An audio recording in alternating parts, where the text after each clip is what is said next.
Okay, we're going next now, right down to the next module here. We've got the Singapore Business Federation. Yung's coming in to talk to you a little bit about the resources. If you are a Singapore-based company looking to expand, there's a lot of resources out there that can help you grow. If you haven't heard of them yet, you're going to now. Yung, come on down. Let me unmute myself. Hello, hi, I'm Yung from the Singapore Business Federation. The Singapore Business Federation, did you want to set up the slides? Yes, yeah, the Singapore Business Federation was actually created by an act of parliament 20 years ago. And all the companies in Singapore have a paid up capital of more than $500,000 Singapore dollars are required by law to be members of the Federation. This enables us to have a stable base of funding to be able to help Singapore companies as well as international non-Singapore companies do business together. So if you look at the next slide, sorry, I think you might need to flip through another slide. Okay, so basically we have 27,000 companies in our membership base, and we, as you can see, trading and wholesale trade and all that's a very large part of it. What we do is a variety of things. If you could help me get to the next slide, please. So if you look at the things that SBF does, Singapore Business Federation does, the component that I want to talk about is internationalization. And our job really is to bridge, facilitate, enable, bridge between the Singapore companies and the government, bridge and facilitate between Singapore companies and international companies to get to know each other and do business. And I'll talk a little bit more about this in the next slide. Right. Can you skip all of this? Yeah, thank you. I think this, yeah, okay. So we have a program called Global Connect that was started in 2019 with Enterprise Singapore, a government agency that funds us to help Singapore companies and non-Singapore companies do business together. The first thing that we do is we help people learn about the markets. And this works on both ways. So we help Singapore companies learn about overseas markets and go overseas. We have conferences, forums, webinars, and we also run business roundtables where foreign companies can talk to Singapore companies and get to know each other. So it's not just a service for Singapore companies. The next slide will tell us about how we can land. So we help Singapore companies land because we have offices in Indonesia, in Jakarta, Ho Chi Minh City, and in Bangkok. We have just opened an office in Los Angeles as well. So in this case, for Singapore companies, they can reach out to us down there and we can help them do a market immersion, provide market advisory with local language staff who understand the culture, as well as to be able to provide networking as well as local translation services. On the next slide, we talk about localization. So localization is really where we try to help Singapore companies broaden after they get a foothold of maybe starting out in e-commerce, for example. Oh, if I start out in e-commerce, say in Indonesia, then maybe I want to do a physical store. Who should I network with? Where should I look for space? How do I hire people? So that's part of our localization services. Now, these land and localization services are not as robust for foreign companies, but we do work a lot with non-Singapore companies that want to find a Singapore local partner.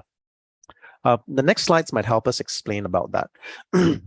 So if you think about it from learn, land, and localize, these components are both valid for both Singapore companies as well as non-Singapore companies. And for example, if you were a foreign company coming into Singapore and said, hey, you know, I've started out with e-commerce and I've got this great help from G2G and all that, but maybe I think that I want to have a physical presence. Maybe I want to open up a physical store. It's doing really well. Maybe I want to do something different. That's where we can help you with the in-market assistance as a non-Singapore company. And the same way for Singapore companies that are going into other markets, we can also help you with this. All right. Going to the next slide. As we look at Singapore companies going out to the rest of the world, this is where we see the interest. The greatest interest is really from Southeast Asia. And then, you know, and then you have China and North Asia. So roughly that makes up about 2/3 of the demand. And then the rest of the world makes up the rest. Over to the next slide. We also provide we're Singapore's sole educator on FTAs from a government-related perspective. We provide a complimentary service to all Singapore companies that are any Singapore incorporated company based in Singapore, including multinational companies, as to how to use free trade agreements that Singapore has signed with more than 20 over countries. More than 20 over FTAs. So one of the examples that I want to give you here was really, things like, this is how we help Singapore companies go international. In this case, it was food manufacturing, and if they needed help to do product registration, FDA licensing, halal certification, how do we help them do that before they can even get into an e-commerce platform, right? So these are some of the things that you might need to consider if you're a Singapore company trying to use e-commerce to go overseas. We tend to recommend that our Singapore companies, when they go overseas and put their foot into the market, that e-commerce is a relatively low risk, low capital method of testing the market.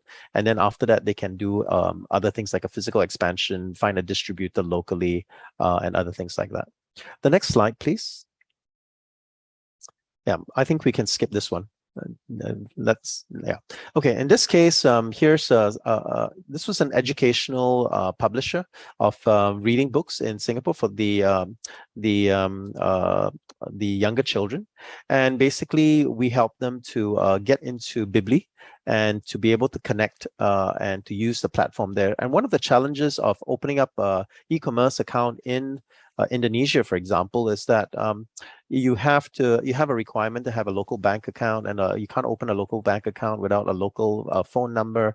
So there are certain sort of these idiosyncrasies that we helped our Singapore companies resolve. Okay, over to the next slide, please. Yes. So if you need to reach out to us, Singapore companies or even non-Singapore companies, we have a hotline down here. So if you say, hey, look, I'm really interested in getting to know you guys, I need some help down here, please come and approach us. Many of the international, non-Singapore companies may come on trade missions or may have approached their trade agency in their country. And those trade agencies reach out to us as well, because as the Apex Business Chamber, we work very closely with the trade attaches from the various embassies, and it's part of our mandate to facilitate and enable business between Singapore companies and non-Singapore companies. Back to you, sir. Thanks, Yung, Josh. thank you. Right. Thanks, Yung. Really excited. Right. Obviously, everybody there's the contact information, and you can also book some contact information right there underneath. And we will see you soon, hopefully in Singapore. Thanks, Yung.